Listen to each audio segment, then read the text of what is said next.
And we are live, folks. Welcome to the Sit Down Standard, the podcast celebrating all the amazing things you can do while sitting, whether it's enjoying movies, watching television, or playing games. I am one of your hosts, David Bray. I'm joined, as always, by Gerald Bales. Hi. And Jordan Peterson. That's a Mr. Jordan Peterson to you. And special guest, Sara Flores Bales. Hello. We always bring her back. Why? I know, why? Because she's the only entertaining one. No, because this is our second Disney episode. This is going to be our modern Disney. And it's not even the last Disney episode either. No. I don't even know if it'd be considered modern. I mean, I want it to be modern, but if it's not including Pixar. Yes. Well, that's for another day, though. Yeah, no, I know. Yeah, in this episode, Pixar what we're going to go over is basically we stopped in our last Disney episode, which we all encourage you to go check out. We went from essentially the inception of Disney to about 1989, so we'll pick up right there at 1990. And then we'll go through to current, but we're going to avoid any Pixar movies. So, because we're going to have a separate episode for Pixar. They deserve it. Yeah, definitely. And plus, we need to keep bringing Sara back. It's in her contract. She signed at least 5 episodes. I'm not getting paid enough for this. I need to up Wait, my you're contract. getting paid? Yeah, exactly. I'm getting paid. All right, but before we get into all that, a couple things. One, we want to tell people, if you're listening to the audio version of this, go to YouTube. What are you doing? Yeah, you 150 subscribers. You're getting half the experience. And also, we broadcast the podcast live on Periscope, so you can go on Periscope. Follow us on Twitter. That's the easiest way to find out when we do it. Oh, the Grams. We're on the Grams. Yep, we're on the Instagrams, and then that way we do live Q&A before the show. So we have thousands of Instagram followers. We have thousands. If only half of them That's could watch awesome. our actual show. That'd be great. But anyways, before we get into anything else, we're going to start with what we always start with. Oh, what you doing? Oh, what you doing? What you doing? Ba-da-da-da-da. Thank you. I was waiting for someone to chime in. We have here. instruments in the corner. I kind of wanted you to just leave you hanging, but I couldn't do it. Thanks. Speaking of, let's start with Gerald. No. Ladies first. Sara, what you doing? I've done a whole lot of nothing this week. Awesome. That's actually my favorite thing to do while sitting down. Right? Yeah, exactly. Nothing. So what's interesting is another thing that you could do while you're sitting down is, and it's so boring, I know, but you could crochet or knit. Hey. So I'm currently working on a blanket for my mother for Mother's Day. Aw, spoiler alert. It's very labor intensive. No, she already knows. I sent her a picture. Oh, okay. But it's very labor intensive, and I had originally bought 5 balls of yarn. I knew that they wouldn't be enough, but I figured when I get to that point, I'll just go out and buy some more, so that way I can kind of gauge of how much more I'll need. Did you get like this far? Close, almost. But so I went to the store. And we're standing in line, and I realize these are not the same color. And I'm like, am I going crazy? Because it's the same brand. It says that exact color, but they're not the same color. Right. So I was just like, okay, well, let me take these. Let me see if I can work it in. Try to work it in. You could tell that they're 2 completely different colors. I get mad. I tweet about it. Red Heart Yarn Soft has not gotten back to me yet, by the way. How dare you. Yeah, so Get off my lawn, Red Yarn Soft. Exactly. They have different Malaysian kids making the yarn now, so I guess, they or put a little something. bit too much of the green dye in this time and so ruin the color. I'm like kind of mad now because I'm like, okay, I can at least do it so far, but I need that color back. Like, I need to finish this. I'm so close to finishing it. So then I have to go out of my way to go to 2 stores, to talk to 2 cashiers who don't know what they're doing, to do a return, and to do a price match, all just to get the color that I needed. And it's so unnecessary. Why? I don't know. I know when I bought, when we refloored the house, a big thing is the tile. Well, they use like different dye packs, like, so they do actually look different. So like but this is I guess the issue. You have to buy all your yarn. You have to buy too much. At the same time. Because it will change color, slightly variations. The same thing in tile. Because I remember I was like, oh, we're just going to do like the kitchen area and the front room. And the guy was like, no, if you're going to do tile, do all of it at once because they do slightly change color. At least buy it all at once. Yeah. And he's like, you can return it. That's the mistake. You're going to have to make 2 trips anyways. So just might as well buy too much and then return what you don't use. Yeah, that was a rose in 2007 color. 2010 rose is totally different. You got to upgrade. I did the crocheting when I was a kid. I made like a basketball rug. Really? You put like the little loop in and you pull it through, right? Is that crocheting? I don't know. It was like this little hand tool that you use. I don't know. Did you know knitting and crocheting are not the same thing? Yeah, they're not. No. Crocheting's one needle, knitting's 2. I had no idea. My aunts, I have some It is I have very some great offensive. aunts, and one of them crochets, and the other one's like, I don't know how to crochet, I knit. And she's just like, doo-doo, getting at it. And I'm just like, Yes, it's very just offensive. assume they were the same thing. I am what they call bistitual. Nice. Yeah, so I can do both. I can do crocheting and knitting, but it is very much offensive when somebody calls it one or the other. Like, Bistitual. you give them something that was crocheted. They're like, oh my God, that knitting is amazing. And you're like, you idiot. That's not what that is. But big companies are, unfortunately, they do the exact same thing. You'll see a product that is obviously crocheted, and it'll be like knitted hand whatever. Right, and you're like, hand knitted. no, it's not. Yeah, but us normals, Yeah, we don't know. Us Normies. us non-bistituals don't know the difference. I'm just like, how does it feel? It's soft. Okay, good. Yeah, I wouldn't know if it's even if it was used a machine or hand or unless it tells me. And I don't understand the benefit when something's hand stitched. I'm like, that means it's probably not as good. Like the machines, Those machines do it way better. Machines do a way better job. I don't need somebody's hands. Plus, it's probably some 5-year-old's hands. Good point. All right, Jordan, since you showed up late, what you doing? Thanks. Showed up late. Come on, I was on time for the podcast. That's true. I showed up late for the Q&A. Yeah, so I've been ramping up for, I've been moving. Yes. So I got the storage unit, got everything ramped out next weekend. Couldn't do any of it this weekend, though, because the 1-year-old's birthday party. Yes. Way to go, 1-year-olds. I know. Couldn't have picked a worse time to be. It was a horrible time to turn one. We also went live at work with a new project, and I needed to be there for that, but couldn't be because. Well, then that worked out. I mean, don't your kids have 2 parents? I mean, come on. I know. Do they need both there at the party at all That's times? true. No, but you guys No, it was a lived cool it up. party. It was a cool party. You guys had a taco bar. We had a taco guy. I wasn't invited. I serve wouldn't up. know. Sorry, buddy. I spared you. Everyone I didn't invite, I spared you from sitting around while 1-year-olds napped in the other room. Happy birthday! It was a Yeah. lot of excitement for them. So Yeah, no, they did. They had to take a nap. Well, we try. You can schedule all you want for 1-year-olds. They do what they're going to do. So they sense, woke makes up sense. at So like. you understand we have a meet and greet at 2 p.m. Wake up. Right. So yeah, they woke up really early and they napped early, and then it was just like, oh great. They actually did really well for Yeah. what we thought would happen. They were actually really good. They napped for like an hour in the middle of the party, but other than that, they were up and awake and happy and having a good time. Thank you for the cool gift, David. Yes. What'd you get? We got little hand puppets. And like right when I gave one to Haley, she started like kissing it, and she That's was awesome. the lion. Yeah. We got there was a Really lion cute. one, and we bought it. And I went up to the cashier. I was going to make a joke, but then I told Alyssa the joke. She's like, "Don't you do that?" And I want to tell everybody the joke. So I was going to go up to the Here we go. cashier, and I was going to be like, "Do you think this is a good gift for a 1-year-old?" And of course, she'd be like, "Yes." I'd be like, "You're not lying, are you?" Stupid. I told Thank Alyssa- you, Alyssa, for like, sparing us. Don't do that. I don't know. That's a pretty funny joke. I think so. I mean, I would have rolled my eyes and been like, good one, bro. And that'll be $4.50. Yeah, exactly. Yeah, I call him the lion, because it's a lion that's lying down and he's lying. Yeah. Nice. Yeah. But yeah, no, it was a fun time. A bunch of family and friends came in town. Yeah. So it was just big to do, because then at night we went over to her family's house and to do dinner, and then this morning breakfast with her family. So it's just been busy.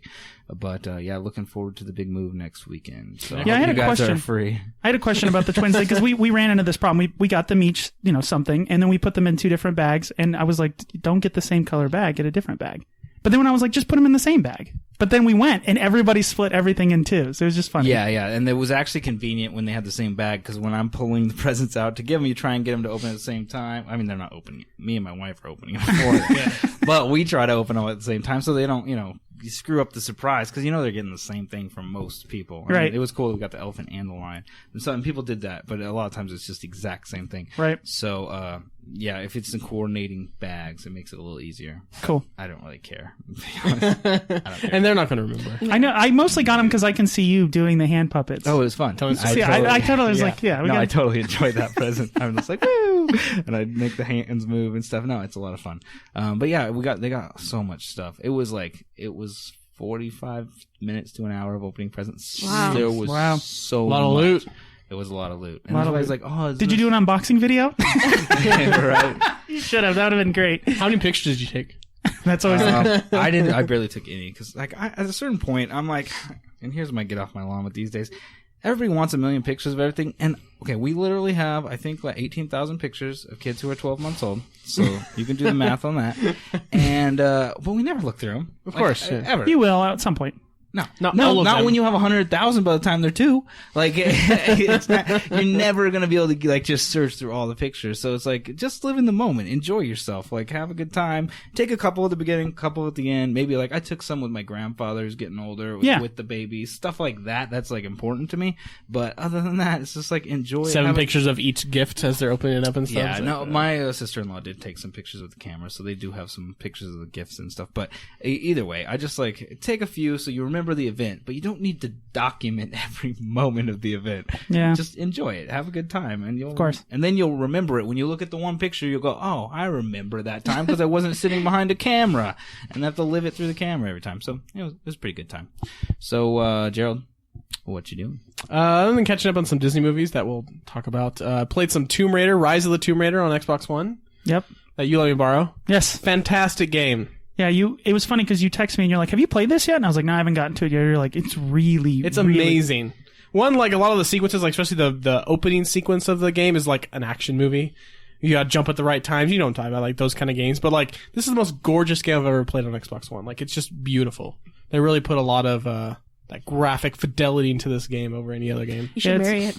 I think David's rubbing off on you, bro. Yeah, you just said the word amazing. Do you know that? Did I?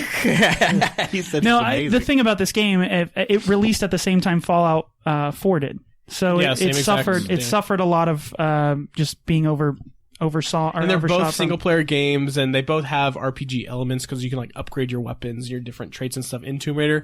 So yeah, it's probably suffered of sales and stuff, but I knew I was gonna play both at some point. No, I know, but I'm just saying generally, like in the video game world, because it's just so and now it used to be. Remember when we were kids, it was like the big video games came out during the holiday season. Now there's big games that release almost every month. Yeah. So you gotta really pick and choose. It's like premiering your movie against Star Wars Episode 7. Like, not a good idea. Just get out of the way. Right. Even if it was a couple months. And I remember leading up to the release of Rise of the Tomb Raider, there was a lot of speculation that they're gonna push it.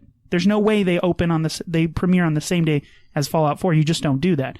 But in their defense, Fallout 4 essentially they showed it at almost the same time they said it was going to be released. So there was a lot of stuff that they couldn't have planned. Not just that, but Xbox was pushing pushing Tomb Raider a lot because it's an exclusive to the Xbox One. At least it's a timed exclusive. I think it's going to come out on the other systems.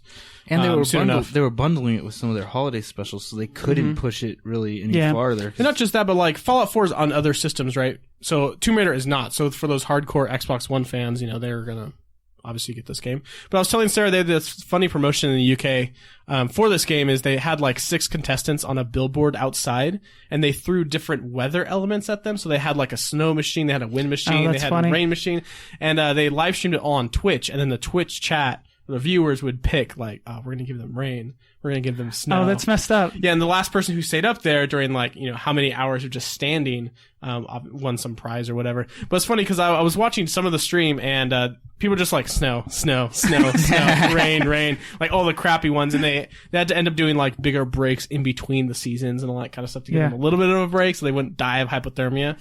But yeah, it's just like weird marketing. How long were they up there? I don't know. A long time. That's weird. Like when I was watching it, there was 5 people left and it was like 6 hours in. Jesus. Was there a hot day option? There was like there was like sun. Nice sunny day, and nobody picked it ever. I don't think nice sunny day, but just like, oh god, so hot, like 95 degrees or something like that. Vegas sun, like 120. Yeah, exactly. Boiling egg. Yeah, just weird marketing. But other than that, the game's really good, single player, obviously. But it's. Really Did you finish it yet? No, I don't. No, I haven't finished. So does it pick up essentially right after the new Tomb Raider game? Yeah, it does. A few years ago. Right after. Okay, so now she's a little bit more hardened because in the first game there's a big sequence in which she kills somebody. Right. It's kill or be killed, and she kind of freaks out about it. Yeah, there's bad guys. She's like, gotta kill him. It's not like a big moment. Yeah. No, and I just meant it makes a lot of callbacks to the first game. Yeah, the big Samoan guy. He's in this one too. That's cool. Yeah. So they do some callbacks, but it's still her following her father into what he was investigating, some prophet stuff. I don't want to get too much into the story, but yeah, it's really good. Cool. Anything else? Nope. Okay, I'll do my what you doing. I was just waiting for you to be like, what am I doing? David, what you doing? I went to a UFC fight. The fight? Yeah, I went to Is that like a board game? Yeah, it's UFC the board game. Ultimate Fighting Champion, the board game. No, I want to look at the girls' miniatures. The ring girl walks around. Anyways, so I went to UFC 196, which was McGregor versus Diaz, and then you had the other big one was Holly Holmes, who recently beat Ronda Rousey and took her belt. She was fighting this girl named Miesha Tate, who is actually from Vegas. Oh, cool. So really good fight. It was a lot of fun. I think what I like about, I'm not a huge UFC fan. Like I enjoy it. Like if I'm over at someone's house and they got the pay-per-view on, like I enjoy it. But being at the actual event is a lot more intense, obviously, because you got 10,000 screaming people, but you also, the presentation that they do for these is fantastic. Like, I thought it was good on TV. Dude, they get you pumped, man. They play the right music. They do the right videos. DMX is actually the one who does the voiceovers. Yeah, exactly. 2 men enter. 1 man leaves. Yeah. And it's just, you are so hyped. And like, we were talking about it. We went to lunch earlier and we were like, I don't know, like, I'm not a violent guy. I don't like violence, but like, you put I'm just like, oh yes. Like the visceral, like, I love watching the fights. Like, I don't follow it too, but if someone has it on, I'm in like, beat up his face, blood, yeah, come on. It's just like it the reverts you. barbarian Yeah. within you, you know? Ugh. Was it at MGM? Yes. Yeah. I had a totally different experience. Where did you when go? I went. Because I've watched the UFC fights on TV forever, right? And then I went to MGM for one of, but it was not a big name one. Yeah. It wasn't just like the main. It was fights. like one of the smaller. It was like them, you know, it had like 8 fights or whatever it was, you know, but it wasn't like, you know, something that had been amped up for forever. And I was like, I felt like it was a little bit of letdown. I was just like, huh. It's smaller than I thought. I was like, because it seems so big on TV. Right. It's like massive, and then I'm like sitting in there, I'm looking around, I'm like, I was like, oh, I think I saw like a concert here before. I don't know, it just didn't feel like Right. the same intensity. Maybe that they it felt don't put on it TV. up like for the smaller ones. They only do it up for like the big ones. And there were a lot of empty seats for ours. So they're like, Because we're it not wasn't gonna a even big, try. it wasn't a There's huge nobody fight, there. and so that's why I think made it feel less too. Because on the TV, like everything looks packed. They And don't they only show you the crowds. Yeah. Right, they just show crowds. Of They only show people like just, the lower "Rah!" deck. They don't show the upper Right, deck. right. And where I was at, it was like seats peasants. everywhere. I was like looking around. I was like, yeah, go. All right. You're the only guy in the rafters. Go! Yeah. You got him. Keep it pinned. Watch the leg. Sweep the leg. No, this was packed. I mean, at the beginning, because they have a full slate of fights, and I think there was probably about 10 or 12. But then the main card is like 5 fights, including the 2 main events, which was the 2 huge upsets. Holly Holmes lost. Essentially, she just got the belt like 3 months ago and then lost it, which sucks for her. But it was kind of cool. Because of her being from Vegas and stuff like that, the girl who won, Misha Tate, it was a great, and like, she won in like the last round with a submission. Like, she was not going to win if it went to decision. Like, it was so much fun. And we went with a couple, friends that we went with, and one person that went bet and put money on the 2 upsets. And Nice. both upsets happened. And he put like, I think like Nice. $20 in and won like over $300 or something Wow, crazy. that's awesome. So, and he was actually going to put in one for submission on both of them. And it was like, the odds were insane. He's like, that's never going to happen. They both submitted the underdog. I'm like, so it was kind of cool because when we got to the McGregor fight, which McGregor right now is probably the biggest UFC star. And like, I think they say he's the first one to probably make over $100 million as a UFC fighter, aside from like promotions and endorsements. But yeah, he lost. And like all the crap talking that he does, like he's known for that, which is fine. I enjoy that. Like, be the heel. Like, you know, that's how you sell your brand. Right. But the other guy, Nick Diaz, was on that Ultimate Fighter challenge a few The seasons reality ago. show, right? Yeah, and he won, and he's kind of known for having a mouth. And somebody was supposed to fight McGregor for the belt, but backed out because I guess he broke his leg. And then this guy only had like 2 or 3 weeks to prepare for it, which he's like, I'm always ready to fight. Like, I get it. There's tons of different fighting styles. I'm going to offend a lot of people, but I'm like, aren't you just always ready to fight somebody? Like, you know what I mean? Like, You're not gonna be like, oh, gotta start working out, gotta fight in 3 months. Yeah. Like, no, you're always working out Yeah. every single No, day. I think it's like football though. You're preparing for the person you're gonna fight. You're gonna Right. watch their old fights, see what they do. Are they a striker? Are they a ground and pound? You know? what wow, I mean? you're like, No, they do. It's just like No, I know. different styles, and you need to know how to defend against it and stuff. And they'll talk about it all the time. They're like, "Oh, this guy's a striker, but if you get him on his back, he's done." You know. So they prepare for this particular person. Not that they have to work out and like do some push-ups. Wasn't didn't one of the guys jump like 3 weight classes for this fight? I forgot McGregor, which one, yeah, he was. I think he weighed somewhere around 140 something, and now he's like 160 something. So I mean, he jumped up What a a lot. fatty. Yeah, it's funny too because I look at these guys and I'm like, oh, he weighs as much as me, and I'm like, yeah, but he's like, 90% muscle. yeah, it is toned. weird too, man. These guys, like some of these guys are just, you're just like, holy crap, like the amount of. Because here's the thing: when they hit each other, it doesn't look that bad, but when they miss, you see like if that would have effort. was Yeah, in it's that like, punch. oh my gosh, like I can't imagine it. I can't. Just taking I've one been hit. hit in the face a couple times. I couldn't do it. I would just go down immediately. But then they told me how much the winner or the loser of a fight in these main events get, and I was do like, it. I'd do it. I'd get punched right in the face by McGregor for $10 million. Yeah. My favorite knockouts are body knockouts when they hit them like in see the the rib kidney balls and then like they the- just like fall over like they're dead. I'm like, that's the best. See him in the Destroyed an face, organ in you one hit him in hit. the face, like yeah, you're gonna get knocked out. Your head, you literally got wrung. You know what Yeah. I mean? But when you can just get hit in the side and it's enough to take you down and you're done, like that's a powerful. hit. Internal bleeding. that's what I'm talking about. That's So yeah, a that's good fight. That's what I didn't know. Speaking of internal bleeding, Disney. now since we're done with What You Doing, of course this is going to be our modern Disney episode. We already kind of talked about it at the beginning, but this is going to take place basically from 1990 to No. To Zootopia.